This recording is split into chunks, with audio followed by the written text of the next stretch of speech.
আসসালামু আলাইকুম প্রিয় গাইস। প্রথমে দেখাবো আমি বরের ছবি, তারপরেই শুরু করতে যাচ্ছি আমার ভিডিও। এমন এক গ্রামে বিয়ে খেতে গেছিলাম, যে গ্রামের নামটা কিন্তু খোদবাড়ি।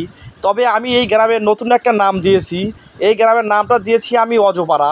কারণ এমন একটা গ্রাম ভাই, এই গ্রামে না আছে রাস্তা, না আছে ভালো কোনো পরিবেশ। দেখেন কি একটা অবস্থা, মানুষজনের যাতায়াত করতে কতই না কষ্ট ভাই। তাই ভিডিওতে তুলে ধরলাম, যদি এই গ্রামের এই ভিডিওর মাধ্যমে কোনো উপকার হয়। বেঘাতে দেখেন কত লোক যাচ্ছে, কত কষ্ট করে। দেখেন আপারাও কিন্তু আছে, তারাও কিন্তু হাউস করে বিয়েতে চলে এসেছে। তবে হ্যাঁ, খালি পেটে যাচ্ছে যাক, কিন্তু ভরা পেটে আসছে কিন্তু অনেক কষ্ট হবে। দেখেন তারপরে কিন্তু এতে বর, আমার জীবনে প্রথম দেখলাম বর কিন্তু বিয়েতে হেঁটে যাচ্ছে। যদি আপনাদের এরকম কোনো বিয়ে খেয়ে থাকেন যে এরকম রাস্তাঘাট নাই, অবশ্যই কমেন্ট করে বলে যাবেন। আর কখনো কি কোনো বর হেঁটে গিয়ে বিয়ে করেছে, এরকম বিয়ে আপনি দেখেছেন, তাহলে অবশ্যই কমেন্ট করবেন। এই বরটা কিন্তু মনে মনে অনেক কষ্ট পাচ্ছে, যে মানুষ যেখানে বিয়ে করে মাইকো নিয়ে, সেখানে তাকে যেতে হচ্ছে কিন্তু হেঁটে। তারপরে কিন্তু বরের মনের কষ্ট নাই, কারণ বরের যে চেহারা দেখলাম, সেটা বিন্দু পরিমাণও কোনো কষ্ট দেখলাম না। কারণ সে বিয়ে করতে যাচ্ছে অনেক হাসি খুশিতে, পরিবারের ইচ্ছায়। আমাদের ফরিদুল ভাইয়ের মেয়ের সঙ্গে তার বিয়ে ঠিক হয়েছে। দেখেন বরকে দেখাবো এখন আপনাদেরকে। দেখেন বরের মনে কিন্তু অনেক আনন্দ, কোনো বিন্দু পরিমাণও তার মনের ভিতরে কষ্ট ছাপও নাই। তারপরে কিন্তু দেখেন একে একে সবাই চলে আসছে বিয়ে খেতে।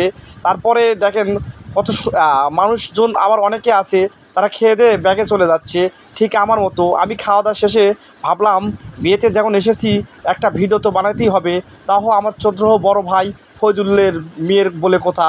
তাই চিন্তাভাবনা শেষ করে এই গ্রামের অবস্থা খারাপ দেখে তারপরে দেখেন চলে গেলাম খাওয়া দাওয়ার অনুষ্ঠানে। খাওয়া দাওয়ার অনুষ্ঠানে অনেকে আছে, দেখেন এটা আমার মিতা মামুন। তারপরে ভাবলাম জ্ঞানী গুণী যতগুলো মানুষ আছে সবাইকে একটু দেখানোর চেষ্টা করলাম, সম্মানী ব্যক্তিত্ব অনেকেই আছে।